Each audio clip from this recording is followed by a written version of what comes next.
जय श्री राधे दोस्तों। तो कैसे हैं आप सभी? आई होप आप सभी अच्छे होंगे। आप देख रहे हैं स्टडीज विद EQ और मैं आप सभी के साथ सिमरन। आज आप सभी के लिए लेकर आई हूँ लूसेंट की ऑब्जेक्टिव बुक के क्वेश्चंस, और वो भी हम कौन से टॉपिक पे लेकर आए हैं दोस्तों? वैदिक संस्कृति पे। ओके दोस्तों, और जैसा कि आप जानते ही हैं फ्रेंड्स, हम लूसेंट की बुक को कंप्लीट कर रहे हैं। थ्योरी के जो टॉपिक्स हमने किए हैं अभी हम उनके ऑब्जेक्टिव सॉल्व कर रहे हैं। फिर नेक्स्ट टॉपिक की थ्योरी पढ़ेंगे, उसके बाद फिर उसके ऑब्जेक्टिव क्वेश्चन सॉल्व करेंगे। तो बढ़ते हैं आगे अपने टॉपिक की तरफ और करते हैं स्टार्ट अपनी इस सीरीज को। तो स्टार्ट करते हैं फ्रेंड्स। इस सीरीज का हमारा सेकंड टॉपिक है वैदिक संस्कृति, और इसका कार्यकाल क्या है? 1500 ईसा पूर्व से 600 ईसा पूर्व। अब क्वेश्चन हम स्टार्ट करते हैं फ्रेंड्स। फर्स्ट क्वेश्चन क्या है आपका कि पूर्व वैदिक या ऋग वैदिक संस्कृति का जो काल है ये किसे माना जाता है? तो आपका आंसर क्या हो जाएगा दोस्तों कि जो पूर्व वैदिक है और ऋग वैदिक संस्कृति है इसका काल किसे माना जाता है? तो आपके पास ऑप्शन है 1500 ईसा पूर्व से 1000 ईसा पूर्व, एक नेक्स्ट है आपके पास में 1000 ईसा पूर्व से 600 ईसा पूर्व, फिर नेक्स्ट दिया हुआ है 600 ईसा पूर्व से 600 ईसा पूर्व, और फिर नेक्स्ट इनमें से कोई नहीं। तो आपका राइट आंसर क्या आ जाएगा दोस्तों? तो राइट हो जाएगा आपका 1500 ईसा पूर्व से और 1000 ईसा पूर्व। ओके दोस्तों, नेक्स्ट क्वेश्चन पे बढ़ते हैं। नेक्स्ट क्वेश्चन है उत्तर वैदिक संस्कृति का काल किसे माना जाता है? तो आपके ऑप्शंस हैं 1500 ईसा पूर्व से 1000 ईसा पूर्व, 1000 ईसा पूर्व से 600 ईसा पूर्व, नेक्स्ट है आपका 600 ईसा पूर्व से 600 ईस्वी, और नेक्स्ट है इनमें से कोई नहीं। तो बताइए दोस्तों इसका राइट आंसर क्या हो जाएगा फ्रेंड्स? तो इसका राइट आंसर हो जाएगा 1000 ईसा पूर्व से 600 ईसा पूर्व। तो जो उत्तर वैदिक संस्कृति है इसका काल कौन सा हो जाएगा? 1000 ईसा पूर्व से 600 ईसा पूर्व। ओके दोस्तों, नेक्स्ट आगे बढ़ते हैं। नेक्स्ट क्वेश्चन है आपका क्वेश्चन नंबर थर्ड, आर्य शब्द का शाब्दिक अर्थ है? तो ऑप्शन है आपके पास वीर या योद्धा, नेक्स्ट है श्रेष्ठ या कुलीन, नेक्स्ट है आपका यज्ञकर्ता या पुरोहित, और लास्ट आपका है विद्वान। तो आपका राइट ऑप्शन क्या हो जाएगा दोस्तों? तो राइट ऑप्शन हो जाएगा आपका श्रेष्ठ या कुलीन। तो जो आर्य शब्द है इसका शाब्दिक अर्थ क्या है? श्रेष्ठ या कुलीन। नेक्स्ट क्वेश्चन देखते हैं फ्रेंड्स। प्रारंभिक आर्यों के बारे में निम्न कथनों में से कौन सा सही नहीं है? क्या दिया हुआ है यहाँ पे? सही नहीं है। क्या सही नहीं है? कि जो प्रारंभिक आर्य हैं उनके बारे में कौन सा कथन आपको दिया है जो सही नहीं है? तो पढ़ते हैं हम। ऑप्शंस हैं आपके पास, वे संस्कृत बोलने वाले थे, नेक्स्ट है वे कई झुंडों में भारत पहुंचे, आगे दिया है कि वे मुख्यतः नगरों में निवास करते थे, और एक ऑप्शन आपके पास है कि वे घुड़सवारी किया करते थे। तो इसमें कौन सा ऑप्शन है जो कि राइट नहीं है फ्रेंड्स? तो आप बताइए राइट आंसर क्या हो जाएगा दोस्तों? कि वे मुख्यतः नगरों में निवास करते थे, ये राइट नहीं है। ओके दोस्तों, कि वे संस्कृत बोलने वाले थे ये राइट है, झुंडों में वे भारत आए थे ये भी राइट है, और घुड़सवारी भी वो किया करते थे, लेकिन वे नगरों में निवास करते थे यह राइट नहीं है। नेक्स्ट आगे बढ़ते हैं। क्वेश्चन नंबर है 5, इनमें से किस फसल का ज्ञान वैदिक काल के लोगों को नहीं था? तो वह ऑप्शन है आपके पास में जौ, गेहूं, चावल एंड तंबाकू। तो कौन सी ऐसी फसल थी जिनमें वैदिक काल में ज्ञान नहीं था लोगों को? तो वो थी आपके पास में तंबाकू। ओके, तंबाकू is the right answer. Next आगे बढ़ते हैं फ्रेंड्स। नेक्स्ट क्वेश्चन है क्वेश्चन नंबर 6, उत्तर वैदिक काल के वेद विरोधी और ब्राह्मण विरोधी धार्मिक अध्यापकों को किस नाम से जाना जाता था? तो इसके ऑप्शन है आपके पास में यजमान, श्रवण, अर्थथर्वन या श्रेष्ठिन। तो क्या हो जाएगा राइट आंसर? तो राइट हो जाएगा आपका श्रमण। ओके, तो जो वेद विरोधी और ब्राह्मण विरोधी धार्मिक अध्यापक थे उन्हें श्रमण के नाम से जानते थे फ्रेंड्स। नेक्स्ट आगे बढ़ते हैं। क्वेश्चन नंबर है 7, वैदिक गणित का महत्वपूर्ण अंग है? आपके पास ऑप्शन क्या है? शतपथ ब्राह्मण, शुल्ब सूत्र, अर्थवेद और छांदोग्य उपनिषद। तो क्या हो जाएगा राइट आंसर दोस्तों? तो राइट आंसर हो जाएगा आपका शुल्ब सूत्र। तो शुल्ब सूत्र इज द राइट आंसर। तो जो वैदिक गणित है इसका महत्वपूर्ण अंग क्या है? शुल्ब सूत्र है। नेक्स्ट आगे बढ़ते हैं फ्रेंड्स। किस वेद में प्राचीन वैदिक युग की संस्कृति के बारे में सूचना दी गई है? तो कौन सा वेद है वो? ऑप्शन देखते हैं, ऋग्वेद, यजुर्वेद, अथर्ववेद या सामवेद। तो क्या हो जाएगा राइट आंसर? तो राइट हो जाएगा आपका Rigveda. Rigveda is the right answer. तो जो आपकी प्राचीन वैदिक युग की संस्कृति थी इसके बारे में जो सूचना दी गई है वो किस में दी गई है? तो ऋग्वेद में दी गई है। नेक्स्ट आगे बढ़ते हैं। क्वेश्चन नंबर है आपके पास में 9, निम्नलिखित में से उत्तर वैदिक काल में लिखे गए ग्रंथों का सही क्रम कौन सा है? तो आपके पास में ऑप्शन दिए गए हैं, पहले वेद, उसके बाद ब्राह्मण, आरण्य और उपनिषद। या तो बताइए ये राइट है, या फिर वेद है उसके बाद उपनिषद है फिर ब्राह्मण है फिर है आरण्यक, फिर उसके बाद नेक्स्ट ऑप्शन है आपके पास उपनिषद आया पहले, फिर वेद, फिर ब्राह्मण और फिर आरण्यक, और फिर नेक्स्ट ऑप्शन है कि पहले वेद फिर आरण्यक फिर ब्राह्मण और उसके बाद उपनिषद। तो क्या हो जाएगा राइट आंसर? तो राइट आंसर आ जाएगा आपके पास में ए ऑप्शन। तो ए ऑप्शन क्या है आपके पास में? पहले वेद है, वेद के बाद ब्राह्मण, उसके बाद आरण्यक और उसके बाद उपनिषद। ओके, ये इसका सही क्रम है। फिर नेक्स्ट है आपका क्वेश्चन कि वेदों की संख्या कितनी है? तो कितनी है वेदों की संख्या? ऑप्शन है आपके पास में 2, 3, 4 या 5। तो बताइए दोस्तों कितनी है वेदों की संख्या? तो वेदों की संख्या है 4। ओके दोस्तों, नेक्स्ट क्वेश्चन है क्वेश्चन नंबर 11। और 11 क्वेश्चन क्या है आपका कि कौन से 3 वेद संयुक्त रूप से त्रयी या वेद त्रयी कहलाते हैं? तो ऑप्शन है आपके पास ऋग्वेद, यजुर्वेद और सामवेद, या फिर ऋग्वेद, सामवेद या अथर्ववेद। नेक्स्ट ऑप्शन है ऋग्वेद, यजुर्वेद और अथर्ववेद, या फिर नेक्स्ट ऑप्शन क्या आपके पास में यजुर्वेद, सामवेद या अथर्ववेद। तो बताइए वो 3 कौन से हैं जो वेद त्रयी कहलाते हैं? तो वो हो जाएंगे आपके पास में ऋग्वेद, यजुर्वेद और सामवेद। ओके दोस्तों, नेक्स्ट आगे बढ़ते हैं हम। नेक्स्ट क्वेश्चन है क्वेश्चन नंबर 12। भारत के राज चिन्ह में प्रयुक्त होने वाले शब्द सत्यमेव जयते किस उपनिषद से लिए गए हैं? तो ऑप्शन है मुंडक उपनिषद, ईश उपनिषद, कठ उपनिषद या बृहदारण्यक उपनिषद। तो क्या आ जाएगा राइट आंसर? तो राइट आ जाएगा आपका मुंडको उपनिषद। ओके दोस्तों, नेक्स्ट आगे बढ़ते हैं। क्वेश्चन नंबर है आपका 13। 13 क्वेश्चन क्या कह रहा है आपसे कि ऋग्वेदिक आर्यों का मुख्य व्यवसाय क्या था? तो जो ऋग्वेदिक आर्य थे इनका मुख्य व्यवसाय क्या था? तो ऑप्शन है कृषि, पशुपालन, शिक्षा या व्यवसाय। तो क्या हो जाएगा राइट आंसर?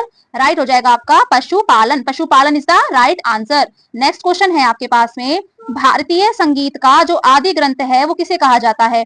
तो ऑप्शन है आपके पास में ऋग्वेद, उपनिषद, यजुर्वेद या सामवेद। तो राइट ऑप्शन क्या हो जाएगा दोस्तों? तो राइट हो जाएगा आपका सामवेद। तो जो सामवेद है वह संगीत का क्या है? आदि ग्रंथ है। ओके दोस्तों, नेक्स्ट आगे बढ़ते हैं हम। नेक्स्ट क्वेश्चन है आपके पास में प्रथम विधि निर्माता कौन है? तो फर्स्ट ऑप्शन है मनु, नेक्स्ट है आपके पास चाणक्य या फिर चंद्रगुप्त या सैलुकस। तो क्या हो जाएगा राइट ऑप्शन दोस्तों? तो राइट हो जाएगा आपका मनु। तो मनु जो है यह प्रथम विधि निर्माता कहलाते हैं। ओके दोस्तों, नेक्स्ट आगे बढ़ते हैं। क्वेश्चन नंबर 16 है आपके पास कृष्ण भक्ति का प्रथम और प्रधान ग्रंथ कौन सा है? तो आपके पास ऑप्शन है महाभारत है या गीत गोविंद है, श्रीमद भगवत गीता है या फिर इनमें से कोई नहीं। तो क्या है राइट ऑप्शन दोस्तों? जो कृष्ण भक्ति का प्रथम प्रधान ग्रंथ है तो वे कौन सा है? श्रीमद भगवत गीता। तो Shrimad Bhagavad Gita is the right answer friends. Next आगे बढ़ते हैं। क्वेश्चन नंबर है आपके पास में 17। ऋग्वेद में संपत्ति का मुख्य जो रूप है वो क्या है? तो ऋग्वेद है आपका, इसमें संपत्ति का जो प्रमुख रूप है वो क्या है दोस्तों? तो ऑप्शन है आपके पास में गोधन, भूमि, गोधन और भूमि दोनों, मतलब ए या बी दोनों ऑप्शन दे रखे हैं, या इनमें से कोई भी नहीं। तो बताइए दोस्तों क्या हो जाएगा आपका राइट आंसर? तो आपका राइट आंसर हो जाएगा इसमें गोधन। गोधन इज द राइट आंसर। तो ऋग्वेद में संपत्ति का जो प्रमुख रूप है वो क्या है? गोधन है। ओके दोस्तों, नेक्स्ट आगे बढ़ते हैं। नेक्स्ट क्वेश्चन है आपका क्वेश्चन नंबर 18। ऋग्वेद के किस मंडल में शूद्र का उल्लेख पहली बार मिलता है? तो किसमें मिलता है? 7वें में, 8वें में, 9वें मंडल में या फिर 10वें मंडल में। तो राइट ऑप्शन क्या हो जाएगा दोस्तों? तो राइट हो जाएगा आपका 10वें मंडल में। ओके दोस्तों, नेक्स्ट आगे बढ़ते हैं। नेक्स्ट क्वेश्चन है आपके पास में 19। पुराणों की संख्या कितनी है? तो कितनी है पुराणों की संख्या? ऑप्शन है 18, 19, 20 या 21। तो बताइए दोस्तों क्या हो जाएगा राइट आंसर? राइट हो जाएगा आपका 18। ओके दोस्तों, नेक्स्ट आगे बढ़ते हैं हम। नेक्स्ट क्वेश्चन है आपका 20 क्वेश्चन। वैदिक धर्म का मुख्य लक्षण इनमें से किसकी उपासना था? बताइए दोस्तों। ऑप्शन है आपके पास में प्रकृति, पशुपति, देवी माता या त्रिमूर्ति। तो जो वैदिक धर्म था इसका मुख्य लक्षण इनमें से किसकी उपासना था? तो इसका राइट ऑप्शन हो जाएगा आपका प्रकृति। प्रकृति is the right answer. Next आगे बढ़ते हैं दोस्तों। 21 क्वेश्चन है आपके पास में किस देवता के लिए ऋग्वेद में पुरंदर शब्द का प्रयोग हुआ है? तो वो कौन से देवता हैं जिनके लिए पुरंदर शब्द का प्रयोग हुआ है? इंद्र, अग्नि, वरुण या सोम। तो बताइए क्या हो जाएगा राइट आंसर? तो राइट हो जाएगा आपका Indra. Indra is the right answer. Next देखते हैं क्वेश्चन नंबर 22 क्वेश्चन है शुल्ब सूत्र किस विषय से संबंधित पुस्तक है? तो नेक्स्ट ऑप्शन है आपके पास में ज्यामिति, ज्योतिष, गणित या खगोल। तो क्या हो जाएगा राइट आंसर? तो राइट हो जाएगा आपका ज्यामिति। तो जो शुल्ब सूत्र है वह ज्यामिति जो विषय होता है, ज्योमेट्री जो विषय होता है उससे संबंधित क्या है? ये पुस्तक है। नेक्स्ट बढ़ते हैं आगे। नेक्स्ट क्वेश्चन है आपका 23। असतो मा सदगम्य कहाँ से लिया गया है? तो ऑप्शन है आपके पास में ऋग्वेद, यजुर्वेद, सामवेद या अथर्ववेद। तो राइट ऑप्शन क्या हो जाएगा दोस्तों? राइट हो जाएगा आपका ऋग्वेद। और दोस्तों अगर आपको उपनिषद मिलता है ऑप्शन में तो आप क्या करोगे, उपनिषद करोगे, क्योंकि यह आपके उपनिषद, कौन सा उपनिषद, वो भी बृहदारण्यकोपनिषद होता है, उसमें बृहदारण्यकोपनिषद कोपनिषद उसके अंदर यह आपको देखने को मिलता है। तो इसलिए अगर आपके पास में ऑप्शन ये आता है तो राइट ऑप्शन आपका बृहदारण्यकोपनिषद आएगा, या उपनिषद आ जाए तो उपनिषद कर दोगे। यहाँ ऋग्वेद दे रखा है तो हमने क्या कर दिया, यहाँ पे ऋग्वेद कर दिया। ओके दोस्तों, नेक्स्ट आगे बढ़ते हैं। क्वेश्चन नंबर है आपके पास 24। आर्य भारत में बाहर से आए और सर्वप्रथम बसे थे। कहाँ बसे थे ये सबसे पहले? देखिए, समा तट में बसे थे, प्राग ज्योतिष में बसे थे, पांचाल में बसे थे, या पंजाब में बसे थे? तो बताइए दोस्तों ये कहाँ बसे थे? तो ये बसे थे आपके पंजाब में। ओके दोस्तों, नेक्स्ट आगे बढ़ते हैं हम। नेक्स्ट है आपका क्वेश्चन नंबर 25। और 25 क्वेश्चन क्या है आपका कि सूची फर्स्ट है और सूची सेकंड, इनको क्या करना है, सुमिलित करना है। एक तरफ तो आपको वेद दिए हुए हैं और एक तरफ यज्ञकर्ता दिए गए हैं। जैसे ऋग्वेद है तो ऋग्वेद के जो यज्ञकर्ता कौन थे, तो ये थे होत्र, क्या थे, होत्र या होता। और यजुर्वेद है, इनके कौन से यज्ञकर्ता थे, तो वो थे अधर्व्यू। और सामवेद के कौन थे यज्ञकर्ता, तो वो थे उद्गाता या उद्गात। और तो अथर्ववेद की जो है वो थे ब्रह्मा। तो आपके पास राइट ऑप्शन क्या हो जाएगा दोस्तों, तो राइट हो जाएगा आपका option number A. Okay, next आगे बढ़ते हैं। नेक्स्ट क्वेश्चन है आपका 26। वेदों को अपौरुषीय क्यों कहा गया है? तो ऑप्शन है आपके पास में क्योंकि वेदों की रचना देवताओं द्वारा की गई थी। ऑप्शन है क्योंकि वेदों की रचना पुरुषों द्वारा की गई थी। नेक्स्ट है कि क्योंकि वेदों की रचना ऋषियों के द्वारा की गई थी, या इनमें से कोई भी नहीं। तो बताइए क्या हो जाएगा राइट? तो राइट हो जाएगा आपका क्योंकि वेदों की रचना देवताओं द्वारा की गई थी। ओके दोस्तों, नेक्स्ट बढ़ते हैं आगे। 27 क्वेश्चन है, वैशेषिक दर्शन के प्रतिपादक हैं। कौन है वैशेषिक दर्शन के प्रतिपादक? तो ऑप्शन है कपिल, नेक्स्ट है अक्षपाद गौतम, नेक्स्ट है आपका उलुक कणद, और नेक्स्ट है पतंजलि। तो कौन है राइट आंसर आपका? तो राइट आंसर हो जाएगा आपका उलुक कणद। तो उलुक कणद थे, ये वैशेषिक दर्शन के क्या थे, प्रतिपादक थे। नेक्स्ट क्वेश्चन देखते हैं 28 क्वेश्चन क्या है आपका कि मीमांसा या पूर्व मीमांसा दर्शन, इसके प्रतिपादक कौन है? तो बताइए ऑप्शन, जैमिनी, बादरायण, कपिल या गौतम। तो क्या हो जाएगा राइट आंसर दोस्तों? तो राइट हो जाएगा आपका Jaimini. Jaimini is the right answer. Okay, तो जो मीमांसा दर्शन है इसके जो प्रतिपादक हैं वे कौन थे, जैमिनी थे। नेक्स्ट क्वेश्चन है आपका 29। वेदांत या उत्तर मीमांसा दर्शन के प्रतिपादक कौन है? तो देखिए ऑप्शन है जैमिनी, नेक्स्ट है बादरायण, फिर दिया है आपको बुद्ध, या दिया है महावीर। तो बताइए इनमें से क्या राइट हो जाएगा? तो जो वेदांत या उत्तर मीमांसा है इसके कौन हो जाएंगे आपके पास में? तो ये हो जाएंगे आपके पास में Badarayana. Badarayana is the right answer. तो जो उत्तर मीमांसा है इस दर्शन के जो प्रतिपादक हैं वो कौन होंगे, बादरायण। नेक्स्ट है आपके पास में कि ऋग्वेद का कौन सा मंडल पूर्णतः सोम को समर्पित है? पूर्णतः सोम को समर्पित जो मंडल है वे कौन सा है? तो ऑप्शन है 7वां मंडल, नेक्स्ट ऑप्शन है आपके पास में 8वां मंडल, फिर है आपको दिया है 9वां मंडल या 10वां मंडल। बताइए दोस्तों क्या हो जाएगा इसका राइट आंसर? तो ये हो जाएगा आपके पास में 9वां मंडल। तो जो आपका सोम है, इसका सोम को जो समर्पित है मंडल वो कौन सा है, वो है 9वां मंडल। नेक्स्ट है 31 क्वेश्चन, प्रसिद्ध 10 राजाओं का युद्ध दाशराज युद्ध किस नदी के तट पर लड़ा गया था? तो ऑप्शन है आपके पास में गंगा, नेक्स्ट ऑप्शन है आपके पास में ब्रह्मपुत्र, फिर दिया है कावेरी या परुष्णी। तो राइट ऑप्शन क्या हो जाएगा दोस्तों, Parushni. Parushni is the right answer. तो जो दशराज्य युद्ध था ये कौन सी नदी के तट पे लड़ा गया था? तो परुष्णी नदी के तट पर। नेक्स्ट देखते हैं आगे।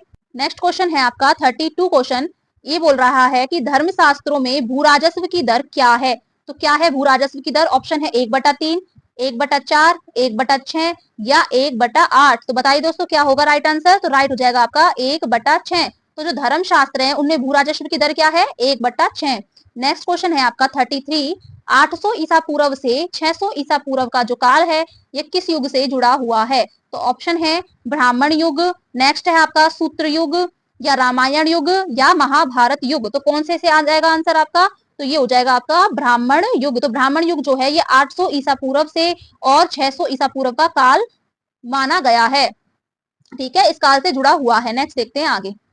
नेक्स्ट क्वेश्चन है आपका क्वेश्चन नंबर 34 क्वेश्चन क्या कह रहा है कि किस काल में अछूत की अवधारणा स्पष्ट रूप से उदित हुई? तो आपके पास ऑप्शंस हैं ऋग्वेदिक काल में, उत्तर गुप्त काल में, उत्तर वैदिक काल में, या धर्म शास्त्र के काल में। तो राइट आंसर क्या आ जाएगा आपका, धर्म शास्त्र के काल में। तो जो अछूत की अवधारणा थी वह स्पष्ट रूप से उदित कब हुई थी? तो ये हुई थी आपके धर्म शास्त्र के काल में। नेक्स्ट क्वेश्चन है आपका 35 क्वेश्चन है, एशिया माइनर स्थित बोगाजकोई का महत्व इसलिए है कि ऑप्शन क्या है आपके पास कि वहां जो अभिलेख प्राप्त हुए हैं उनमें 4 वैदिक देवताओं इंद्र, वरुण, मित्र, नासत्य का उल्लेख मिलता है। नेक्स्ट है आपके पास मध्य एशिया व तिब्बत के बीच एक महत्वपूर्ण व्यापारिक केंद्र था। नेक्स्ट है आपके पास वेद के मूल ग्रंथ की रचना यहीं हुई थी। और नेक्स्ट है इनमें से कोई नहीं। तो क्या हो जाएगा राइट आंसर?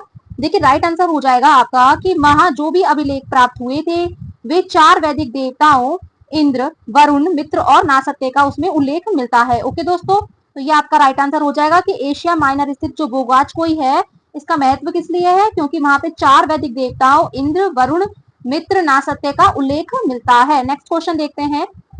क्वेश्चन नंबर है 36। गायत्री मंत्र देवी सर्वित्र को संबोधित किस पुस्तक में मिलता है? तो आपके ऑप्शन है ऋग्वेद, नेक्स्ट है यजुर्वेद, उपनिषद या भगवत गीता। तो क्या हो जाएगा राइट आंसर फ्रेंड्स? तो राइट आंसर हो जाएगा आपका Rigveda. Rigveda is the right answer. आपके पास नेक्स्ट क्वेश्चन है 37 क्वेश्चन। न्याय दर्शन को प्रचारित किया था तो किसने किया था? आपके पास ऑप्शन है चारवाक ने, गौतम ने, कपिल ने या जैमिनी ने। तो किसने किया था दोस्तों? तो आपका राइट ऑप्शन हो जाएगा इसमें गौतम ने। ओके दोस्तों, तो न्याय दर्शन के प्रणेता कौन है? तो वो है आपके पास में गौतम। ओके दोस्तों, नेक्स्ट आगे बढ़ते हैं। नेक्स्ट क्वेश्चन है क्वेश्चन नंबर 38। प्राचीन भारत में निष्क से जाने जाते थे तो कौन जाने जाते थे? फर्स्ट ऑप्शन है स्वर्णाभूषण, नेक्स्ट है आपके पास गायें, फिर है चांदी के सिक्के या तांबे के सिक्के। तो क्या हो जाएगा राइट आंसर दोस्तों कि जो प्राचीन भारत है उसमें निष्क के नाम से कौन जाना जाता था? तो आपका राइट आंसर हो जाएगा फ्रेंड्स स्वर्ण आभूषण। स्वर्ण आभूषण is the right answer. Next आगे बढ़ते हैं फ्रेंड्स। नेक्स्ट क्वेश्चन है आपका योग दर्शन के प्रतिपादक हैं। कौन है प्रतिपादक योग दर्शन के? तो ऑप्शन है पतंजलि, गौतम, जैमिनी या शंकराचार्य। तो क्या हो जाएगा राइट आंसर? तो राइट हो जाएगा आपके पास पतंजलि। तो जो योग दर्शन के प्रणेता हैं वो कौन है? पतंजलि है। नेक्स्ट क्वेश्चन है आपका क्वेश्चन नंबर 40 और 40 क्वेश्चन क्या है कि उपनिषद जो पुस्तकें हैं वे हैं क्या है कि धर्म पर हैं, योग पर हैं, विधि पर हैं या दर्शन पर हैं। तो राइट ऑप्शन क्या हो जाएगा फ्रेंड्स? राइट हो जाएगा दर्शन पर है। तो जो भी उपनिषद पुस्तकें हैं वे दर्शन पर आधारित हैं फ्रेंड्स। ठीक है, नेक्स्ट आगे बढ़ते हैं हम। नेक्स्ट क्वेश्चन है आपका क्वेश्चन नंबर 41। इसमें आपको सूची फर्स्ट को सूची सेकंड के साथ में सुमेलित करना है और सही उत्तर का आपको चयन करना है। सूची फर्स्ट दे रखी है और सूची सेकंड है। जैसे आपके पास ऑप्शन ए है कि ऋग्वेद है वो किससे मैच करेगा? तो देखिए ऋग्वेद जो है ये है स्त्रोत एवं प्रार्थनाओं में आएगा। नेक्स्ट है आपका यजुर्वेद, ये कहाँ जाएगा? देखिए तो ये आएगा आपका स्त्रोत एवं कर्म कांडों में आएगा। फिर नेक्स्ट है सामवेद, तो ये आपका संगीत में स्त्रोत में आ जाएगा। ठीक है, और जो अथर्ववेद है वो किस में आ जाएगा दोस्तों? तो तंत्र मंत्र और वशीकरण जो होते थे वो किसके आधारित थे? तो अथर्ववेद के। तो आपका राइट ऑप्शन क्या हो जाएगा? देखिए ए तो मैच किया है किसे? 4 से मैच किया है। फिर यजुर्वेद है वो किसे मैच किया? बी सेकंड से मैच किया गया है। सी जो है वो फर्स्ट से मैच हुआ है और जो डी है वो ऑप्शन सी से मैच हुआ है। तो आपका राइट ऑप्शन क्या हो जाएगा? Option number A. Okay, next आगे बढ़ते हैं दोस्तों। क्वेश्चन नंबर है 42 क्वेश्चन है आपका आरंभिक वैदिक साहित्य में सर्वाधिक जो वर्णित नदी है वे कौन सी है? तो देखिए ऑप्शन है सिंधु, शतुद्री, सरस्वती या गंगा। तो आपका राइट ऑप्शन क्या हो जाएगा दोस्तों? तो राइट ऑप्शन हो जाएगा आपका Sindhu. Sindhu is the right answer. Next आगे बढ़ते हैं हम। नेक्स्ट क्वेश्चन है आपका कि 43 क्वेश्चन कह रहा है उपनिषद काल के राजा अश्वपति शासक थे। तो आपके पास में ऑप्शंस हैं काशी के थे, केकई के थे, पांचाल के थे या विदेह के थे। तो क्या हो जाएगा दोस्तों राइट आंसर? तो जो उपनिषद काल के राजा अश्वपति शासक थे वह केकई के थे। कहाँ के थे दोस्तों? तो केकई के थे। नेक्स्ट आगे बढ़ते हैं हम। क्वेश्चन नंबर है 44 और 44 क्वेश्चन क्या कह रहा है कि अध्यात्म ज्ञान के विषय में नचिकेता और यम का जो संवाद है वह किस उपनिषद में प्राप्त होता है? आपके पास में ऑप्शंस हैं बृहदारण्यक उपनिषद, नेक्स्ट है आपके पास कोठ उपनिषद, आपको दिया हुआ है छांदोग्य उपनिषद या केन उपनिषद। क्या हो जाएगा राइट आंसर दोस्तों? तो राइट हो जाएगा आपका Kathopanishad. Kathopanishad is the right answer. तो जो अध्यात्म के ज्ञान के विषय में जो नचिकेता और यम का जो संवाद है ये आपको कठोपनिषद में देखने को मिलता है दोस्तों। नेक्स्ट आगे बढ़ते हैं हम। नेक्स्ट क्वेश्चन है आपका 45 क्वेश्चन वैदिक नदी कुभा, कुभा जिसे हम काबुल के नाम से जानते हैं, इसका स्थान कहां पर निर्धारित होना चाहिए? बताइए दोस्तों। ऑप्शन है आपके पास में अफगानिस्तान में, कश्मीर में, चीनी तुर्किस्तान में या पंजाब में। तो किस में आ जाएगा फ्रेंड्स? तो आपका आंसर आ जाएगा अफगानिस्तान में। ओके दोस्तों, तो जो वैदिक काल में जो नदी थी कुभा जिसे काबुल के नाम से जानते हैं इसका स्थान कहाँ निर्धारित होगा? तो ये होगा आपका अफगानिस्तान में। नेक्स्ट क्वेश्चन है क्वेश्चन नंबर 46 और 46 क्या है कि कपिल मुनि द्वारा जो प्रतिपादित दार्शनिक प्रणाली है वो कौन सी है। तो देखिए एक तो दिया है आपको पूर्व मीमांसा, नेक्स्ट है आपके पास सांख्य दर्शन, फिर है न्याय दर्शन या उत्तर मीमांसा। तो क्या हो जाएगा राइट ऑप्शन दोस्तों, राइट हो जाएगा आपका सांख्य दर्शन। तो जो कपिल मुनि है ये प्रतिपादक है कौन से के, तो ये है सांख्य दर्शन के। ओके नेक्स्ट है आपके पास में 47 क्वेश्चन और 47 क्वेश्चन है भारत के किस स्थल की खुदाई से लोहे धातु के प्रचलन के प्राचीनतम प्रमाण मिले हैं। तो कहां से आपको प्राचीनतम प्रमाण मिले हैं, किसके, लोह धातु के प्रचलन के। तो आपके पास ऑप्शन है तक्षशिला, फिर है आपके पास में अतरंजी खेड़ा, नेक्स्ट है कौशाम्बी और नेक्स्ट है आपके पास हस्तिनापुर। तो बताइए दोस्तों कहां से मिले हैं आपको लोह धातु के प्रचलन के अवशेष। तो ये मिले हैं आपको अंतरंजी खेड़ा। ठीक है, जो अतरंजी खेड़ा है वहां से आपको क्या मिलते हैं, तो आपको वहां से लोहे के धातु के प्रचलन के प्राचीनतम प्रमाण मिलते हैं। नेक्स्ट आगे बढ़ते हैं दोस्तों। नेक्स्ट है आपके पास में क्वेश्चन नंबर 48, निम्नलिखित में से किसका संकलन ऋग्वेद पर आधारित है। तो किसका ऋग्वेद पर संकलन आधारित है, तो ऑप्शन है यजुर्वेद, सामवेद, अथर्ववेद या इनमें से कोई भी नहीं। तो आपके पास में राइट ऑप्शन क्या हो जाएगा दोस्तों, राइट हो जाएगा आपका सामवेद। नेक्स्ट आगे बढ़ते हैं फ्रेंड्स। क्वेश्चन नंबर है 49 क्वेश्चन है निम्नांकित में कौन प्रस्थान त्रयी में शामिल नहीं है। तो कौन प्रस्थान त्रयी में शामिल नहीं है, ऑप्शन है भागवत, नेक्स्ट है आपके पास भगवत गीता, ब्रह्मसूत्र या उपनिषद। तो राइट ऑप्शन क्या हो जाएगा दोस्तों, तो राइट हो जाएगा आपका भागवत। जो प्रस्थान त्रयी है इसमें कौन शामिल नहीं है, तो इसमें आपका भागवत शामिल नहीं है। भगवत भी गीता भी है, ब्रह्मसूत्र भी है और उपनिषद भी है। नेक्स्ट है आपके पास में क्वेश्चन नंबर 50, कर्म का सिद्धांत संबंधित है, किससे संबंधित है कर्म का सिद्धांत। ऑप्शन है न्याय से, मीमांसा से, वेदांत से या वैशेषिक से। तो बताइए दोस्तों किससे हो जाएगा ये, तो आपका राइट ऑप्शन हो जाएगा मीमांसा से। मीमांसा is the right answer. Okay दोस्तों नेक्स्ट आप आगे बढ़ते हैं। नेक्स्ट क्वेश्चन है क्वेश्चन नंबर 51, इसमें आपको सुमिलित करके दिखाना है दोस्तों, और सुमिलित करके देखते हैं कि जो अथर्ववेद है इसके लिए क्या आएगा आपके पास में। तो देखिए जो अथर्ववेद है ये मैच होगा आपका औषधियों से संबंधित है ये। नेक्स्ट आपके पास आता है ऋग्वेद, तो ये कहाँ आएगा, तो ये ईश्वर महिमा से संबंधित है। अगर हम बात करें यजुर्वेद की तो यह आपका बलिदान विधि से संबंधित आएगा। सामवेद किससे होएगा, तो ये संगीत से संबंधित होगा। तो ऑप्शन देखते हैं क्या है आपका राइट आंसर। तो देखिए अथर्ववेद किससे मैच किया, ऑप्शन थर्ड से, यानी ऑप्शन ए ऑप्शन थर्ड आ रहा है, इसमें दो में आ रहा है ये। ऋग्वेद आपका फर्स्ट से गया है, बी फर्स्ट से किसमें है, इसमें है। ओके दोस्तों फिर सी कहाँ है आपका, सेकंड से है, और आपका डी फोर्थ से है। तो आपका first option is the right answer. Okay दोस्तों नेक्स्ट आगे बढ़ते हैं हम। नेक्स्ट क्वेश्चन है आपका क्वेश्चन नंबर 52, चरक संहिता नामक पुस्तक किस विषय से संबंधित है। तो ये किस विषय से संबंधित है, ऑप्शन है अर्थशास्त्र से, राजनीति से, चिकित्सा से या धर्म से। बताइए दोस्तों किससे संबंधित है, तो ये आपका जो चरक संहिता है ये आपका चिकित्सा से संबंधित है। ओके दोस्तों नेक्स्ट आगे बढ़ते हैं हम। क्वेश्चन नंबर है 53, यज्ञ संबंधी विधि विधानों का जो पता चलता है ये हमें कहाँ से पता चलता है। तो ऑप्शंस हैं आपके पास में ऋग्वेद से, सामवेद से, ब्राह्मण ग्रंथों से या यजुर्वेद से। तो जो यज्ञ ग्रंथ है इनका कहाँ से पता चलता है फ्रेंड्स, तो ये पड़ता है आपका यजुर्वेद से। ओके दोस्तों नेक्स्ट बढ़ते हैं आगे। क्वेश्चन नंबर है 54, वैदिक युगीन जो सभा है, अब देखिए ऑप्शन क्या दे रखा है आपको कि गांवों के व्यवसायिक लोगों की संस्था थी ये सभा, या राज दरबार होता था ये सभा, मंत्री परिषद होती थी, या फिर राज्य के समस्त लोगों की एक राष्ट्रीय सभा थी। तो क्या थी दोस्तों, बताइए इसका राइट आंसर क्या हो जाएगा। तो इसका राइट आंसर हो जाएगा कि यह एक मंत्री परिषद थी। तो जो वैदिक युगीन में जो सभा हुआ करती थी वो क्या होती थी, तो यह एक मंत्री परिषद होती थी। नेक्स्ट हम आगे बढ़ते हैं दोस्तों। क्वेश्चन नंबर आपका है 55 और 55 क्वेश्चन है कि वैदिक युग में प्रचलित लोकप्रिय जो शासन प्रणाली थी यह क्या थी। तो आपके पास ऑप्शन है निरंकुश थी, प्रजातंत्र थी, वंशानुगत राजतंत्र थी या गणतंत्र थी। तो क्या थी दोस्तों, तो बताइए इसका राइट आंसर क्या हो जाएगा। तो इसका हो जाएगा आपके पास में गणतंत्र। ओके तो जो वैदिक युग था उसमें जो प्रचलित लोकप्रिय शासन प्रणाली थी वो क्या थी, गणतंत्र प्रणाली थी। नेक्स्ट क्वेश्चन है 56, सबसे प्राचीन वेद कौन सा है। तो सबसे प्राचीन वेद कौन सा है दोस्तों, तो आपके पास ऑप्शन है ऋग्वेद, यजुर्वेद, सामवेद या अथर्ववेद। तो आपका राइट ऑप्शन हो जाएगा Rigveda. Rigveda is the right answer. Next हम आगे बढ़ते हैं दोस्तों। नेक्स्ट क्वेश्चन है आपके पास क्वेश्चन नंबर 57 और 57 क्वेश्चन है निम्नलिखित में से कौन भारतीय दर्शन की आरंभिक विचारधारा है।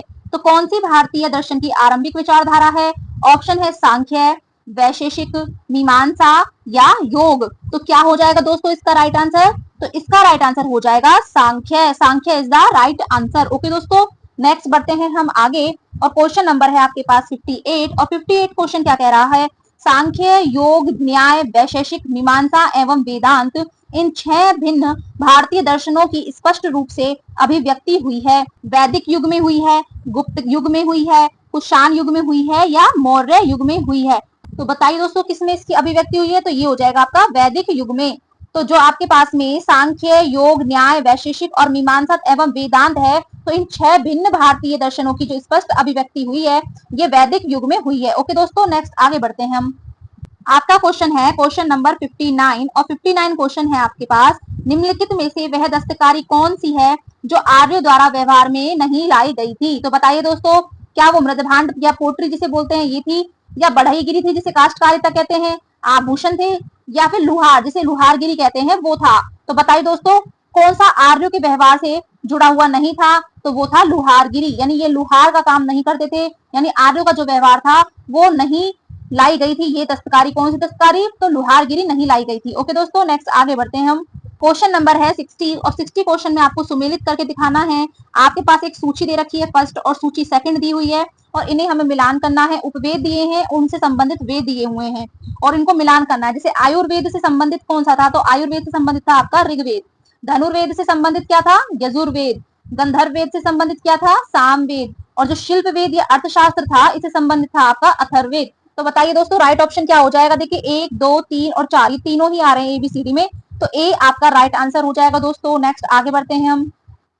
आपका नेक्स्ट क्वेश्चन है 61 क्वेश्चन कि ऋग्वेद के 6 मंडलों को वंश मंडल या गोत्र मंडल कहा जाता है।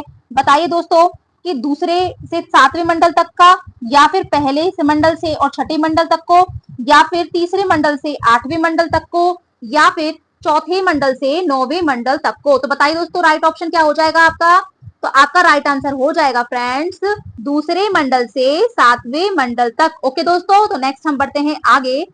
आपके पास नेक्स्ट क्वेश्चन है दोस्तों 62, इस वेद में जादुई माया और वशीकरण का वर्णन दिया गया है। तो आपके पास ऑप्शंस हैं ऋग्वेद, यजुर्वेद, सामवेद या अथर्ववेद। तो बताइए दोस्तों क्या होगा, तो ये हो जाएगा आपका अथर्ववेद। तो अथर्ववेद में जो है जादुई माया और वशीकरण का वर्णन है। नेक्स्ट क्वेश्चन है 63 क्वेश्चन और 63 क्वेश्चन क्या है आपका कि आर्य जो शब्द है वह इंगित करता है, क्या इंगित करता है। ऑप्शंस है निरजाति समूह को, भाषा समूह को, या वरिजन को, या श्रेष्ठ वंश को। तो किसको यह संबोधित करता है, तो ये हो जाएगा आपका श्रेष्ठ वंश को। तो जो आर्य शब्द है ये श्रेष्ठ वंश को क्या करता है, इंगित करता है। नेक्स्ट बढ़ते हैं आगे दोस्तों। क्वेश्चन नंबर है 64 क्वेश्चन है आपका कि ऋग्वेद में कुल कितने मंडल हैं। तो कितने मंडल है ऋग्वेद में, तो ऑप्शन है क्या 7, 8, 9 या 10। तो कितने मंडल है दोस्तों, ये हो जाएंगे आपके 10 मंडल। ओके, नेक्स्ट बढ़ते हैं हम आगे। 65 है आपका आर्य भारत में संभवतः आए थे। तो कहां से आए थे, यूरोप से आए थे, पूर्वी एशिया से आए थे, मध्य एशिया से आए थे, या अन्य क्षेत्रों से आए थे। तो दोस्तों बताइए कि ये कहां से आए थे, तो ये आपका आ जाएगा कि यह मध्य एशिया से आए थे। तो कहां से आए थे आर्य, तो ये आर्य भारत में आए थे मध्य एशिया से। नेक्स्ट क्वेश्चन है आपका 66 क्वेश्चन और 66 क्वेश्चन क्या कह रहा है कि कौन सा वेद अंशतः गद्य रूप में भी रचित है। तो कौन सा है जो अंशतः किस में रचित है, गद्य रूप में रचित है।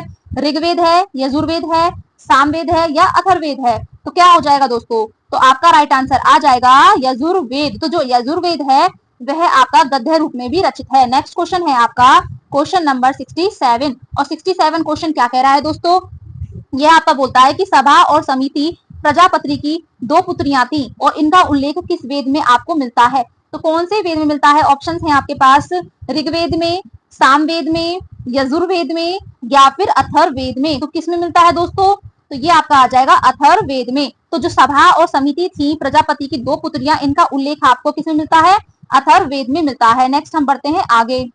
नेक्स्ट क्वेश्चन है क्वेश्चन नंबर 68, ऋग्वेदिक युग की प्राचीनतम जो संस्था थी वे कौन सी थी। तो ऑप्शंस हैं सभा, समिति, विदथ या परिषद। तो बताइए क्या हो जाएगा दोस्तों राइट आंसर, तो राइट हो जाएगा आपका विदथ। तो जो विदथ है यह प्राचीनतम संस्था थी वैदिक युग की, कौन से युग की, तो जो ऋग्वेदिक युग था इसकी प्राचीनतम संस्था थी विदथ।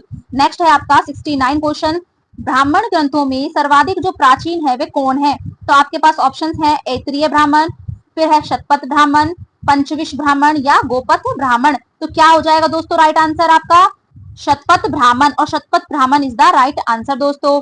कौन थे आपके पास में? शतपथ ब्राह्मण थे। नेक्स्ट है आपके पास में क्वेश्चन नंबर 70, गोत्र व्यवस्था प्रचलन में कब आई थी? तो कब आई थी गोत्र व्यवस्था प्रचलन में? ऑप्शंस हैं ऋग्वेदिक काल में, नेक्स्ट है महाकाव्य काल में, उत्तर वैदिक काल में, या सूत्र काल में। तो क्या हो जाएगा राइट आंसर दोस्तों? तो राइट हो जाएगा आपका उत्तर वैदिक काल में। तो जो गोत्र व्यवस्था का जो प्रचलन हुआ था फ्रेंड्स, वो आपका उत्तर वैदिक काल में प्रारंभ हुआ था। नेक्स्ट हम बढ़ते हैं आगे। क्वेश्चन नंबर है आपका 71, जो अनुलोम विवाह है इसका अर्थ क्या होता है? आपके पास ऑप्शंस हैं उच्च वर्ण का पुरुष तथा निम्न वर्ण की नारी के साथ विवाह, निम्न वर्ण का पुरुष और उच्च वर्ण की नारी के साथ विवाह, या फिर उच्च वर्ण का पुरुष हो और निम्न उच्च वर्ण की नारी के साथ हो, या निम्न वर्ण का पुरुष हो और निम्न वर्ण की नारी के साथ में विवाह हो। तो बताइए दोस्तों क्या हो जाएगा? तो देखिए इसका राइट आंसर हो जाएगा कि जब उच्च वर्ण का तो क्या हो पुरुष हो और निम्न वर्ण की क्या हो नारी हो, तो इसका जो विवाह होता है इसे अनुलोम विवाह कहा जाता है। नेक्स्ट है आपके पास में 72 क्वेश्चन, और जो प्रतिलोम विवाह है ये तब माना जाता है, ये आपका क्वेश्चन है।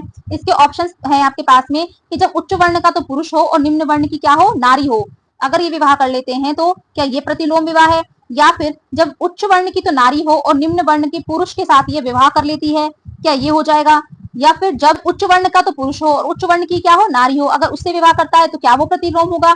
फिर नेक्स्ट है कि जब निम्न वर्ण का तो पुरुष हो और निम्न वर्ण की ही नारी हो, तो क्या वो प्रतिलोम कहलाता है। तो बताइए दोस्तों क्या होगा राइट आंसर? तो आपका राइट आंसर हो जाएगा जब उच्च वर्ण की तो नारी हो और निम्न वर्ण का पुरुष अगर ये विवाह कर लेते हैं तो ये कहलाता है आपका प्रतिलोम विवाह। क्या कहलाता है दोस्तों?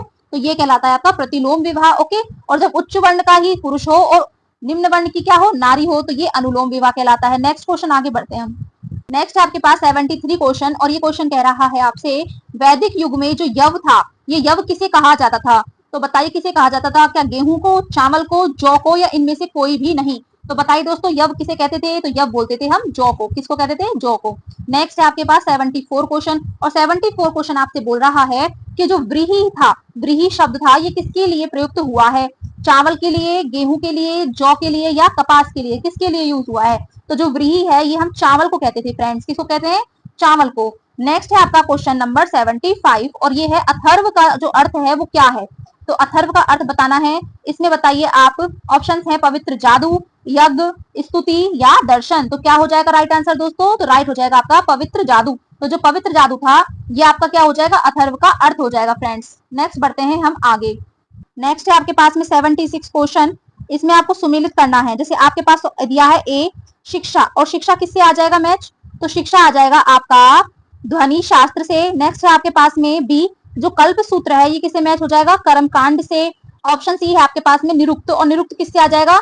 ये आ जाएगा आपका शब्द व्युत्पत्ति शास्त्र या भाषा शास्त्र से। नेक्स्ट है आपके पास में डी, ये आ जाएगा छंद, छंद किससे आ जाएगा? छंद शास्त्र से। तो आपके पास में क्या आ जाएगा दोस्तों? देखिए फर्स्ट आ जाएगा शिक्षा, शिक्षा आ रहा है आपका ऑप्शन ए 1 से, फिर ये आ रहा है 2, फिर ये 3 और ये 4। तो आपका राइट ऑप्शन क्या हो जाएगा? Option number A. ओके दोस्तों, नेक्स्ट बढ़ते हैं हम आगे। नेक्स्ट क्वेश्चन है आपका क्वेश्चन नंबर 77, और 77 जो क्वेश्चन है ये क्या कह रहा है?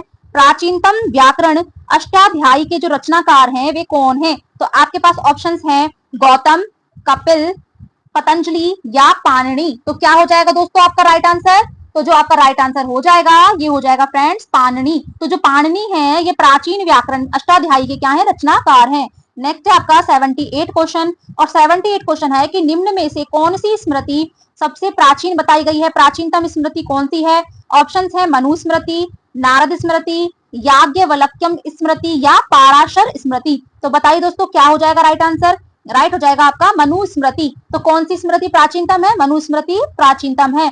नेक्स्ट है आपका क्वेश्चन नंबर 79, और 79 क्वेश्चन है आपका आदि काव्य की संज्ञा किसे दी जाती है? तो ऑप्शन है रामायण, गीता, महाभारत, या भागवत पुराण। तो किसे दी जाती है दोस्तों? तो जो आदि काव्य की संज्ञा है यह रामायण को दी जाती है। ओके दोस्तों, नेक्स्ट बढ़ते हैं हम आगे। क्वेश्चन नंबर है आपका 80 क्वेश्चन है प्राचीनतम जो पुराण है ये क्या है? तो ऑप्शन है मत्स्य पुराण, विष्णु पुराण, भागवत पुराण, या वायु पुराण। तो क्या हो जाएगा दोस्तों राइट आंसर आपका? राइट हो जाएगा आपका मत्स्य पुराण। तो जो प्राचीनतम पुराण है वो आपका हो जाएगा मत्स्य पुराण। नेक्स्ट बढ़ते हैं हम आगे। क्वेश्चन नंबर है 81, और 81 क्वेश्चन है आपका ऋग्वेद में सबसे पवित्र नदी किसे माना गया है? तो किसे सबसे पवित्र नदी माना गया है ऋग्वेद में? तो ऑप्शंस हैं सिंधु, सरस्वती, परुष्णी या शतुद्री, तो किसे माना गया है दोस्तों? तो राइट हो जाएगा आपका सरस्वती। तो जो ऋग्वेद में सबसे पवित्र जो नदी है वे माना गया है सरस्वती को। नेक्स्ट बढ़ते हैं हम आगे और क्वेश्चन नंबर है 82। वैदिक समाज की जो आधारभूत इकाई थी वे क्या थी? तो आपके ऑप्शंस हैं कुल या कुटुंब थी, ग्राम थी, विश थी या जन थी। तो जो वैदिक समाज की आधारभूत जो इकाई थी वह क्या थी दोस्तों? तो यह कुल या कुटुंब हुआ करती थी। नेक्स्ट क्वेश्चन है क्वेश्चन नंबर आपका 83 और 83 क्वेश्चन है कि ऋग्वेदिक काल के उस सबसे प्रधान देवता की पहचान करें जिसकी स्तुति में 250 सूक्तों की रचना की गई है। तो वे कौन थे? इंद्र थे, अग्नि, वरुण या सूर्य? तो क्या हो जाएगा दोस्तों आपका राइट आंसर? तो ये हो जाएगा आपका इंद्र। तो इंद्र वह प्रधान देवता थे दोस्तों जिसकी स्तुति में कितने 250 सूक्तों की रचना की गई थी। नेक्स्ट क्वेश्चन है आपका क्वेश्चन नंबर है 84 और 84 क्वेश्चन है आपका किस वेद में सभा को नरिष्ट अर्थात सामूहिक वाद विवाद या अनुलंघनीय कहा गया है? क्या कहा गया है? अनुलंघनीय कहा गया है। तो ऑप्शंस है ऋग्वेद, यजुर्वेद, सामवेद या अथर्ववेद। तो क्या हो जाएगा दोस्तों राइट आंसर आपका? राइट हो जाएगा आपका अथर्ववेद। तो जो आपकी वेदों में सभा है उसको नरिष्ट अर्थात सामूहिक वाद विवाद या अनुलंघनीय कहा गया है। ओके दोस्तों, नेक्स्ट बढ़ते हैं हम आगे। आपका नेक्स्ट क्वेश्चन है क्वेश्चन नंबर 85। किस रचना में नारी को सुरा और पासा के साथ में 3 प्रमुख बुराइयों में शामिल किया गया है? तो वे किसमें शामिल किया गया है? मैत्रायणी संहिता में, शतपथ ब्राह्मण में, जाबाल उपनिषद में या छांदोग्य उपनिषद में? तो बताइए दोस्तों क्या हो जाएगा राइट आंसर? तो राइट हो जाएगा आपका मैत्रायणी संहिता में। तो जो नारी है उसको सुरा या पासा के समान में क्या माना गया है? 3 प्रमुख बुराइयों में शामिल किया गया है, तो वो मैत्रिणी संहिता में किया गया है।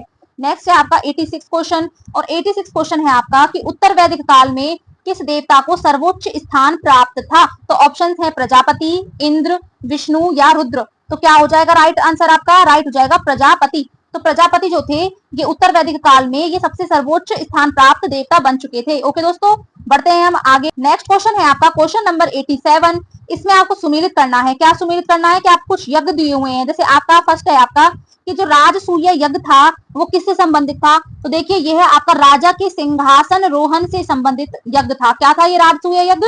कि जो राजा के सिंहासन रोहन था उससे संबंधित यज्ञ था। नेक्स्ट आपका जो अश्वमेध यज्ञ था ये किससे संबंधित था? तो यह आपका राजनैतिक शक्ति बढ़ाने के लिए किए जाने वाला यज्ञ हुआ करता था। अगर बात करें वाजपेयी यज्ञ की, तो जो वाजपेयी यज्ञ था यह शौर्य प्रदर्शन व प्रजा के मनोरंजनार्थ किया जाने वाला एक यज्ञ होता था। अगर अग्निहोष्टम यज्ञ की बात करें तो जो आपका अग्निहोष्टम यज्ञ था ये देवताओं को प्रसन्न करने हेतु अग्नि को पशु बलि दिया जाने वाला एक सोम रस का पान किए जाने वाला क्या था? एक यज्ञ हुआ करता था फ्रेंड्स। तो आपका राइट आंसर क्या हो जाएगा? देखिए ए 1 से, बी 2 से, फिर सी 3 से और फिर 4 से। तो 1 2 3 4। तो आपका ऑप्शन नंबर 1 जो है राइट हो जाएगा। नेक्स्ट बढ़ते हैं हम आगे। क्वेश्चन नंबर है 88। सूची फर्स्ट को सूची सेकंड के साथ सुमेलित करना है। सूची फर्स्ट में आपको ऋग्वेद में उल्लिखित नाम दिए गए हैं और सूची सेकंड में आधुनिक नाम दिए गए हैं। तो आपको बताना है कि जो ये परुष्णी नाम था ये किसका प्राचीन नाम था? तो ये आपकी रावी नदी का प्राचीन नाम था दोस्तों। अशक शतुद्री की बात करें तो ये आपके सतलज को कहते थे। अस्कनी की बात करें तो ये आपको चिनाब को कहते थे। और जो विपाशा की बात करें तो यह व्यास को कहते थे। तो ये सभी 1 2 3 4 इस तरह सीरीज में मैच हुए हैं। तो 1 2 3 4 आपका फर्स्ट ऑप्शन आपको मिल जाता है, यही आपका राइट आंसर हो जाएगा फ्रेंड्स। बढ़ते हैं हम आगे। क्वेश्चन नंबर है आपके पास 89 क्वेश्चन। संस्कारों की जो कुल संख्या है वे कितनी है? तो ऑप्शंस है 14, 15, 16 या 28। तो क्या हो जाएगा दोस्तों राइट आंसर? राइट हो जाएगा आपका 16। तो जो संस्कार है इनकी कुल संख्या कितनी हो जाएगी? तो इनकी संख्या हो जाएगी 16। ओके, बढ़ते हैं हम नेक्स्ट आगे। आपका 19 क्वेश्चन है, सुमेलित करवा रहा है आपसे। विवाह दिए गए हैं और ये आपके बताए गए हैं कि विवाह किस प्रकार का है। जैसे कि आपको ऑप्शन ए में दिया गया है कि जो ब्रह्म विवाह है ये आपका ये क्या हो जाएगा? तो जो ब्रह्म विवाह होगा ये जब समान वर्ण या जाति का जो विवाह होता है ये ब्रह्म विवाह होता है। अगर दैव विवाह की बात करें तो दैव विवाह जो होता है पुरोहित का पारिश्रमिक में मिली हुई कन्या के साथ हो जाना विवाह, वो हो जाता है दैव विवाह। आर्ष विवाह क्या होता है? तो आर्ष विवाह कन्या मूल के रूप में एक जोड़ी गाय और बैल चुकाकर किया गया जो विवाह होता है इसे आर्ष विवाह कहते हैं। प्रजापत्य विवाह जो होता है जो बिना दहेज के किया गया विवाह होता है ये प्रजापत्य विवाह होता है। ओके दोस्तों, आपके पास ऑप्शंस हैं देखिए 1 2 3 4 ऐसे ही सीरीज में मैच हो रहे हैं। तो आपका A option is the right answer. Okay दोस्तों, नेक्स्ट बढ़ते हैं हम आगे। 91 क्वेश्चन है आपका, सुमेलित करवा रहा है। इसमें भी कुछ विवाह दे रखे हैं और उनकी व्याख्या दी हुई है दोस्तों। तो जो आपका गंधर्व विवाह होता है ये क्या होता है? तो जो प्रेम विवाह होता है इसे गंधर्व विवाह कहते हैं। आसुर विवाह क्या होता है? तो इसके अंदर कन्या को खरीद कर किया गया विवाह होता है, ठीक है। फिर राक्षस विवाह की बात करें तो जो राक्षस विवाह होता है ये पराजित जो राजा की कन्या या अपहरण की गई कन्या के साथ अगर कोई विवाह करता है तो वो राक्षस विवाह है। जो पैशाच विवाह है ये क्या है कि सोई हुई अवस्था में कन्या को गुमराह कर या मानसिक रूप से अस्वस्थ कन्या को गुमराह करके उसके साथ किया गया जो विवाह होता है इसे पैशाच विवाह कहा जाता है। तो आपका क्या हो जाएगा, देखिए 1 2 3 4 इसी चीज में ये मैच हो रहे हैं, तो आपका जो ए ऑप्शन है यही आपका राइट आंसर हो जाएगा दोस्तों, ठीक है। तो आगे बढ़ते हैं, इजी रहा होगा आप सभी को। नेक्स्ट है आपका 92 क्वेश्चन कि 3 ऋण में शामिल नहीं है, क्या शामिल नहीं है, देव ऋण, पितृ ऋण, ऋषि ऋण या मातृ ऋण। तो किसमें शामिल नहीं है, देखिए कौन है जो 3 ऋण में शामिल नहीं है, तो जो मातृ ऋण है यह आपका देव ऋण, पितृ ऋण और ऋषि ऋण इनमें शामिल नहीं है दोस्तों। नेक्स्ट है क्वेश्चन आपका 93 क्वेश्चन, ऋग्वेदिक काल से संबंधित जो मृदभांड संस्कृति है वो है क्या है। तो ऑप्शन दे रखे हैं गेरुवर्णी मृदभांड संस्कृति या फिर चित्रित धूसर मृदभांड संस्कृति या फिर ए और बी दोनों या इनमें से कोई भी नहीं। तो क्या हो जाएगा राइट आंसर दोस्तों, राइट हो जाएगा आपका गेरुवर्णी मृदभांड संस्कृति। तो जो ऋग्वेदिक काल है उससे संबंधित जो मृदभांड संस्कृति है आपकी ये गेरुवर्णी मृदभांड संस्कृति है। ओके दोस्तों, नेक्स्ट बढ़ते हैं हम आगे। 94 क्वेश्चन कह रहा है उत्तर वैदिक काल से संबंधित मृदभांड जो संस्कृति है वे क्या है। देखिए गेरुवर्णी मृदभांड संस्कृति है या चित्रित धूसर मृदभांड संस्कृति है, ए और बी दोनों या इनमें से कोई भी नहीं। तो बताइए दोस्तों क्या हो जाएगा, तो इसका हो जाएगा आपका चित्रित धूसर मृदभांड संस्कृति। ओके दोस्तों, अगर आपसे ऋग्वेदिक काल में पूछे तो आ जाएगा गेरुवर्णी मृदभांड संस्कृति, उत्तर वैदिक काल में पूछे तो आ जाएगा चित्रित धूसर मृदभांड संस्कृति। नेक्स्ट बढ़ते हैं हम आगे। 95 क्वेश्चन है आपका कि हरियाणा प्रांत में चित्रित धूसर मृदभांड स्थल किस स्थान पर हाल ही में किए गए उत्खननों से प्रकाश में आया है। तो बताइए दोस्तों हरियाणा में वो कौन सी जगह है, तो बताइए क्या वो आलमगीरपुर है या भगवानपुर है, हस्तिनापुर है या कुरुक्षेत्र है। तो बताइए दोस्तों वो क्या है, तो ये हो जाएगा आपका भगवानपुर। तो जो हरियाणा प्रांत है उधर चित्रित धूसर मृदभांड स्थल जिस स्थान पर यह मिले हैं उनपे जो प्रकाश डाला गया है वो है भगवानपुर और जो हरियाणा में स्थित है। नेक्स्ट है आपका 96 क्वेश्चन, प्राचीनतम विवाह संस्कार का वर्णन करने वाला जो विवाह सूक्त है ये किसमें पाया गया है। तो किसमें पाया गया है दोस्तों, क्या ऋग्वेद में, यजुर्वेद में, सामवेद में या ग्रह सूत्र में। तो किसमें पाया गया है फ्रेंड्स, तो ये हो जाएगा आपका ऋग्वेद में। तो जो प्राचीनतम विवाह संस्कार का वर्णन करने वाला जो विवाह सूक्त है ये पाया गया है किसमें, ऋग्वेद में। नेक्स्ट है आपका 97 क्वेश्चन, ऋग्वेद में अघन्य यानी कि वध योग्य नहीं शब्द का जो प्रयोग है वह किसके लिए किया गया है। तो बताइए दोस्तों क्या ब्राह्मण, गाय, स्त्री या पुरोहित। तो किसके लिए किया गया दोस्तों, तो ये किया गया है आपका गाय के लिए। ओके, तो अघन्य शब्द है यानी वध योग्य नहीं। ओके, अब तो इसकी बहुत अब तो इनकी हालत ही बहुत खराब है दोस्तों, गायों की कोई भी कदर नहीं करता। नेक्स्ट बढ़ते हैं दोस्तों आगे। आपका नेक्स्ट है 98 क्वेश्चन और 98 क्वेश्चन है इसमें आपको सुमेलित करवाना है। तो सुमेलित करते हैं दोस्तों। आपको देखिए बोला है कि संग्रहित क्या था, देखिए ये कोषाध्यक्ष हुआ करते थे संग्रहित। अगर हम भाग दूध की बात करें तो ये क्या था, तो ये कर संग्रहण करता जो होता था ना उसको कहते थे। अगर हम बात करें छता या छत्री की तो ये क्या करता था कि जो प्रतिहारी यानी राजप्रसाद का रक्षक होता था, राजप्रसाद जो राजा का महल होता था ना उसका रक्षक होता था छता या छत्री। अगर हम अक्षबाप की बात करें तो ये क्या करता था, ये जो पांसे के खेल में राजा का क्या होता था, हेल्पर होता था यानी उसका सहायक होता था। ये अक्ष जो बाप होता था ये क्या होता था, राजा का सहायक होता था। कौन से खेल में, पासे के खेल में। ओके दोस्तों, तो देखते हैं ऑप्शन क्या होगा। ए का आ रहा है आपका फर्स्ट, बी का आ रहा है सेकंड और सी का आ रहा है आपका फोर्थ और फिर डी का आ रहा है आपका थर्ड। ओके, तो आपका फर्स्ट ऑप्शन ही आपका राइट आंसर हो जाएगा दोस्तों। बढ़ते हैं हम आगे। नेक्स्ट है आपका 99 क्वेश्चन और यह है कि ऋत प्राकृतिक जो संतुलन है स्थापित करने के कारण किस वैदिक देवता को ऋतस्य गोप कहा गया है। तो किसको कहा गया है ऋतस्य गोप, तो ऑप्शंस देख लेते हैं, इंद्र, वरुण, सूर्य या विष्णु। तो किसे कहा गया है फ्रेंड्स, ये कहा गया है सूर्य को। ओके, तो जो प्राकृतिक संतुलन स्थापित करने के कारण जो वैदिक देवता को जो है ऋतस्य गोप कहा गया है तो वो कहा गया है सूर्य को। नेक्स्ट क्वेश्चन है आपका आगे 100 क्वेश्चन पे आ गए हम कि निम्नलिखित में से कौन मूलतः जल या समुद्र का देवता था। तो बताइए दोस्तों, देखिए ऑप्शंस हैं आपके पास में, इंद्र, नासत्य या आश्विन, वरुण या मित्र। बताइए दोस्तों क्या हो जाएगा राइट आंसर, तो देखिए राइट हो जाएगा आपका वरुण। तो जो वरुण देवता हैं ये जल या समुद्र के देवता थे, मूलतः किसके थे, जल या समुद्र के देवता। कौन, वरुण। ओके, नेक्स्ट बढ़ते हैं हम आगे। अब आ गए हम 101 पर क्वेश्चन पे और 101 क्वेश्चन है आपका कि 3 क्रमों यानी कि पगों में 3 लोगों को माप लेने के कारण इसे उपक्रम कहा गया है। किसे कहा गया है दोस्तों, तो ऑप्शंस हैं सूर्य, सवित्र, मित्र या विष्णु। तो किसे कहा गया है फ्रेंड्स? तो ये कहा गया है विष्णु को। ओके दोस्तों, 3 पगों में ही पूरे लोक को माप लेने के कारण जो उपक्रम कहा गया है, किसे कहा गया है? तो ये विष्णु जी को कहा गया है। आपके पास नेक्स्ट है 102 क्वेश्चन कि सुमेलित करना है आपको। देखिए पूषण क्या होता है? तो जो विवाह का देवता है उसे पूषण कहते हैं। रुद्र की बात करें तो ये पशुओं का जो देवता होता है उसे रुद्र कहते हैं। घोष या घो, ये किसे कहते हैं हम? तो जगत के जो पिता हैं इन्हें घो या घोष कहते हैं। अदिति की बात करें तो जो देवों की जो महान माता होती है उन्हें अदिति कहा जाता है। तो देखते हैं ऑप्शंस क्या आ जाएंगे आपके पास। 1 2 3 4 कहाँ दिख रहा है?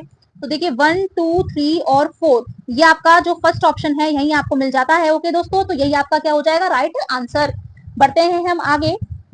नेक्स्ट है क्वेश्चन आपका, मनुस्मृति मुख्यतः संबंधित है, किससे संबंधित है? समाज व्यवस्था से, कानून से, राज्य कार्य पद्धति से या फिर अर्थशास्त्र से। किससे संबंधित है दोस्तों मनुस्मृति? तो ये समाज की व्यवस्था से संबंधित है। ओके दोस्तों, बढ़ते हैं हम आगे। आपके पास में क्वेश्चन है 104 क्वेश्चन की गायत्री मंत्र की रचना किसने की थी? तो ऑप्शन है वशिष्ठ ने, विश्वामित्र ने, इंद्र ने या परीक्षित ने। तो किसने की थी गायत्री मंत्र की रचना? ये की थी आपके विश्वामित्र ने। ओके, नेक्स्ट क्वेश्चन पे मूव करते हैं हम। क्वेश्चन है आपका, अवेस्ता और ऋग्वेद में समानता है। अवेस्ता किस क्षेत्र से संबंधित है? तो ऑप्शन है क्या भारत से, ईरान से, इजराइल से या मिस्र से। तो क्या हो जाएगा दोस्तों? तो जो अवेस्ता है आपका यह ईरान से संबंधित है। कहाँ संबंधित है? ईरान से।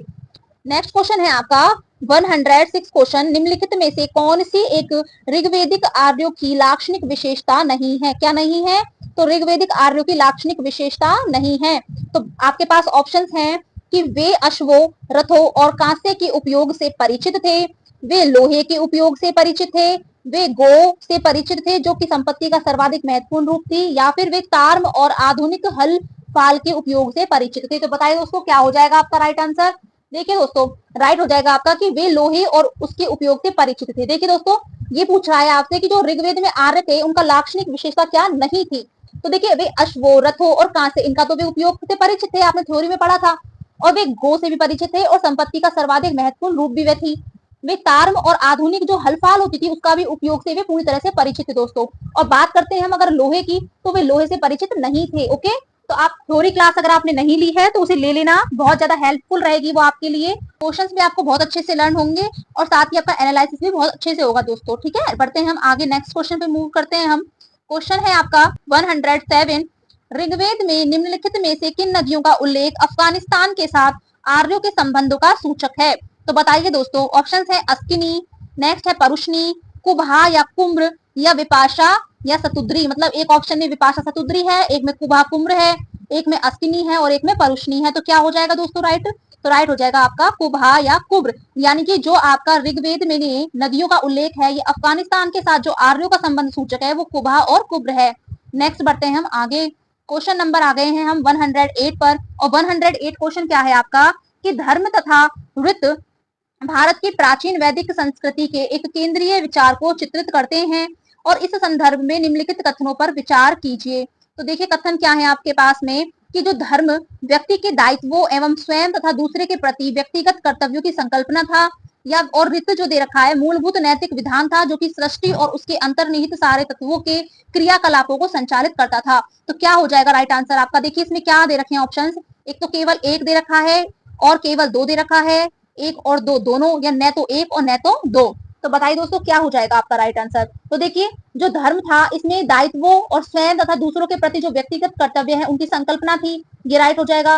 वृत्त मूलभूत नैतिक विधान था जो कि सृष्टि और उसमें अंतर्निहित सारे तत्वों के क्रियाकलापों से संचालित करता था। तो ये भी आपका क्या हो जाएगा? राइट। तो बताइए दोस्तों राइट ऑप्शन क्या हो जाएगा आपका? एक व दो दोनों। ओके, नेक्स्ट बढ़ते हैं हम आगे। क्वेश्चन है आपका 109, आर्यों के आर्कटिक होम सिद्धांत का पक्ष किसने लिया था?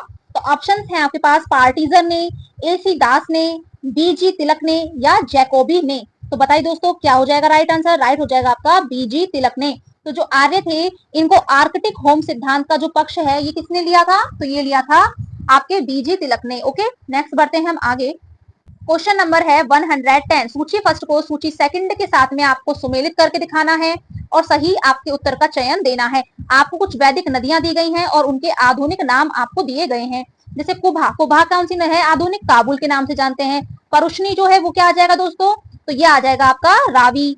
सदानीरा क्या हो जाएगा आपका गंडक, और शतुद्री हमने क्या था, ये है सतलज, ये पढ़ी थी ना शतुद्री सतलज, कुबा काबुल, परुष्णी रावी और सदानीरा गंडक। तो बताइए ऑप्शन क्या हो जाएंगे। देखिए ए तो मैच कर रहा है आपका 2 से, देखिए 2 से, और बी आपका मैच किससे कर रहा है 3 से, और आपका सी मैच कर रहा है 1 से, और आपका डी मैच कर रहा है 4 से। तो ऑप्शन नंबर जो बी है इसमें आपको सही सीरीज दे रखी है 2 3 1 4, ठीक है। तो ऑप्शन बी आपका राइट आंसर हो जाएगा फ्रेंड्स। नेक्स्ट क्वेश्चन है आपका क्वेश्चन नंबर 111। ऋग्वेद में खालिस्तान सूक्त है, कितने सूक्त है ऋग्वेद में, 1017, 1020, 1028 या 1128। तो बताइए दोस्तों क्या हो जाएगा। तो आपका आ जाएगा 1028। तो जो ऋग्वेद है इसमें जो सूक्त हैं वो कितने हैं दोस्तों, तो वो आपके हो जाएंगे 1028 सूक्त हैं। ओके, नेक्स्ट बढ़ते हैं हम आगे। क्वेश्चन है आपका 112 की बात करते हैं हम कि पूर्व वैदिक आर्यों का जो धर्म है वो प्रमुखतः था, क्या था। तो देखिए आपके पास में ऑप्शंस है भक्ति, नेक्स्ट है आपका मूर्ति पूजा और यज्ञ, फिर नेक्स्ट दे रखा है प्रकृति पूजा और यज्ञ, या फिर प्रकृति पूजा और भक्ति। तो क्या हो जाएगा राइट आंसर दोस्तों, तो राइट हो जाएगा आपका प्रकृति पूजा और यज्ञ। ओके, नेक्स्ट बढ़ते हैं हम आगे। पतंजलि कौन था, कौन था पतंजलि। तो देखिए आप इसके ऑप्शंस देख लेते हैं। तो आपके ऑप्शंस हैं दोस्तों योगाचार संप्रदाय का दार्शनिक, आयुर्वेद पर पुस्तक का लेखक, माध्यमिका संप्रदाय का एक दार्शनिक, या पाणिनि के संस्कृत व्याकरण अष्टाध्याय का एक टीकाकार। तो जो पतंजलि था आपका यह पाणिनि के संस्कृत व्याकरण का एक क्या था, टीकाकार था। नेक्स्ट है आपका शतपथ ब्राह्मण से संबंधित राजा विद्य माधव से संबंधित जो ऋषि थे वे कौन थे। तो ऋषि भारद्वाज थे, ऋषि विश्वामित्र थे, ऋषि वशिष्ठ थे, या ऋषि गौतम रघुगण थे। तो क्या हो जाएगा दोस्तों राइट आंसर आपका, तो राइट हो जाएगा आपके पास में ऋषि गौतम रघुगण। तो जो ऋषि गौतम रघुगण थे ये आपके संबंधित थे राजा विद्य माधव से, किससे, विद्य माधव से, जो कि शतपथ ब्राह्मण से संबंधित एक राजा था। ओके फ्रेंड्स, तो मिलते हैं आपसे नेक्स्ट सीरीज में, और जिसने भी कंप्लीट वीडियो देखा है फ्रेंड्स उसको मेरी तरफ से थैंक यू, और इस चैनल को ज्यादा से ज्यादा सब्सक्राइब कीजिए फ्रेंड्स। और अगर आपको वीडियो अच्छी लगी हो तो लाइक भी जरूर कीजिएगा और कमेंट भी जरूर कीजिएगा दोस्तों। तो मिलते हैं आपसे नेक्स्ट सीरीज में फ्रेंड्स, और तब तक के लिए बाय बाय।